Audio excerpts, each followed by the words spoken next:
दुर्भाग्यपूर्ण है क्योंकि वो हमारी माँ है। वो माँ सरस्वती का ही वस्त्र नहीं उतारा गया है, हमारे घर की बहन बेटियों का वस्त्र उतारा गया है। इसके लिए पश्चिम बंगाल की जनता को सड़क पर उतरना होगा, पश्चिम बंगाल के युवाओं को सड़क पर उतरना होगा और सरकार को पूरी की पूरी जवाबदेही लेनी होगी और इसके ऊपर निष्पक्ष कार्रवाई और दोषियों को पकड़ना होगा। लेकिन दुर्भाग्य, ये स्वामी विवेकानंद के बंगाल में, कवि गुरु रविन्द्रनाथ टैगोर के बंगाल में आज केवल और केवल धर्म के नाम पर, मजहब के नाम पर। जय हिंद। अभी हम लोग पश्चिम बंगाल में, और ये बताना इसलिए जरूरी हो जाता है कि पश्चिम बंगाल में अगर कोई भी पूजा हो, चाहे किसी भी देवी देवता का पूजा हो और शांति तरीके से वो पूजा संपन्न हो जाए, ऐसा नहीं होता है। चाहे वो रामनवमी हो, दुर्गा पूजा हो, काली पूजा हो या फिर सरस्वती पूजा हो। मैं आज से 1-2 दिन पहले ही सरस्वती पूजा गया और सरस्वती पूजा में पश्चिम बंगाल में जिस प्रकार से अनहोनी हुई है ना, ये सवाल बनता जा रहा है पश्चिम बंगाल सरकार के ऊपर। सरस्वती पूजा पहले करने नहीं दिया जाएगा, अगर किया जा रहा है तो आपको मतलब शर्म आता है बोलते हुए कि माँ सरस्वती का शरीर से कपड़ा खोल लिया जाता है। और यह अभद्र काम कौन करते हैं, अब इसका अभी तक पता नहीं चल रहा है। भैया क्या बोलेगा, पश्चिम बंगाल में तो माँ सरस्वती का पूजा करना भी दुश्वार हो गया है। पहले तो सभी को मेरा जय श्री राम है। ये पश्चिम बंगाल भारत के बाहर नहीं है, ये सनातनियों का देश है। सनातन मतलब सर्वधर्म को एक साथ लेकर के चलने वाला सनातन है। परंतु पश्चिम बंगाल में ये पहली घटना नहीं है। पश्चिम बंगाल राज्य सरकार के संरक्षण में ऐसी घटनाएं रामनवमी के पूजा के दौरान होती है। रामनवमी की शोभा यात्राएं जब निकलती हैं तब उन पर पथराव किए जाते हैं। दुर्गा पूजा नहीं करने दिया जाता है, माँ दुर्गा का विसर्जन करने नहीं दिया जाता है। इसमें पूरे पश्चिम बंगाल की सरकार और यहां की प्रशासन के संरक्षण में होता है। क्योंकि मैं आपको एक घटना बता दूं, जब यहां पर ईद और मुहर्रम की जुलूस जो होती है वो हम लोग शांतिपूर्ण से निकालते हैं, हम उस पर पुष्प वर्षा करते हैं, हम उनके स्वागत की तैयारी करते हैं। लेकिन जब हमारे राम, जब हमारी मां शारदा भवानी, हमारे जब मां दुर्गा के आगमन का वो होता है, तब पूरे पश्चिम बंगाल में केवल और केवल यहां पर जो यहां की जो मुख्य सरकार की जो मुख्य वोट बैंक है, उन समुदाय के द्वारा यहां पर राजनीतिक हिंसा और साथ साथ कोई भी पूजा पाठ जब किया जाता है तो उसमें रोक लगाया जाता है। सरस्वती पूजा में भी तो रोक लगाया जा रहा है। हम लोग मान सकते हैं कि चलिए बोला जाता है कि दुर्गा पूजा पश्चिम बंगाल में विश्व स्तरीय रूप से मनाया जाता है, हम लोग उसमें भी देखे दुर्गा पूजा का विसर्जन को लेकर लगातार समस्या होती रहती है। अब सरस्वती पूजा में इतना जघन्य अपराध हुआ, पश्चिम बंगाल का एक जिला है वहाँ पे कि कपड़ा भी खोल लिया जाता है एवं लगातार जो वीडियो वायरल हो रहा है, वीडियो में दिख रहा है माँ सरस्वती के शरीर पे मतलब दांत का निशान है, ऐसे वीडियो में दिख रहा है। जो वीडियो बनाए हैं, जो सोशल मीडिया पर अपलोड किए, उनके द्वारा ये आरोप भी लगाया जा रहा है कि दांत का निशान है वो।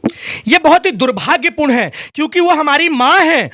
वो माँ सरस्वती का ही वस्त्र नहीं उतारा गया है, हमारे घर की बहन बेटियों का वस्त्र उतारा गया है।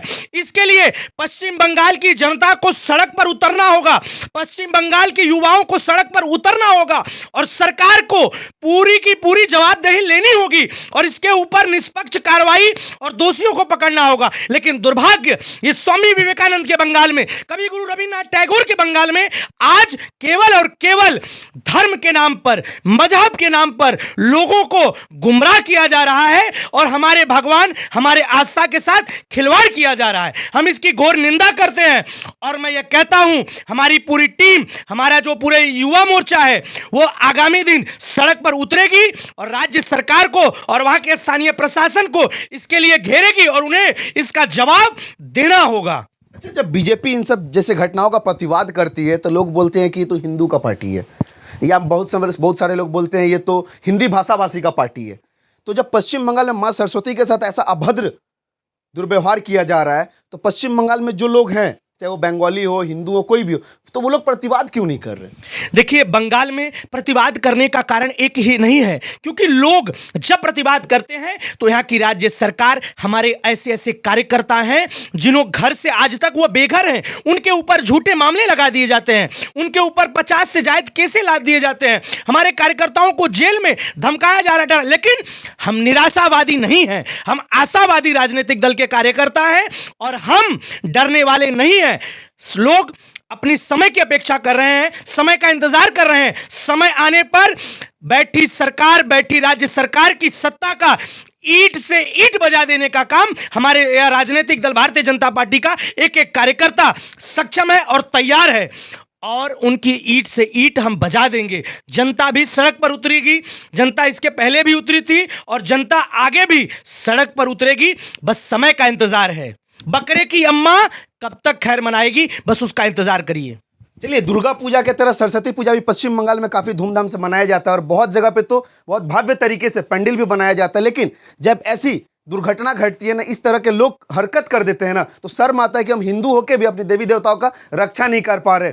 वहां पे बाकायदा देखा जा रहा है कि पंडाल तोड़ दिया जाता है, माँ की प्रतिमा तोड़ दी जाती है, और ऐसी घटना एक बार नहीं है, बार बार ये घटना होती है। चाहे कोई भी पूजा हो, दुर्गा पूजा हो, सरस्वती पूजा हो, ये घटनाएं होती है। हम लोग देखते थे बांग्लादेश में माँ दुर्गा का प्रतिमा को तोड़ा जाता था, पश्चिम बंगाल में भी वही घटना हो रहा है कि माँ सरस्वती का प्रतिमा को तोड़ा जाता है। हम लोग किस देश में वास कर रहे हैं?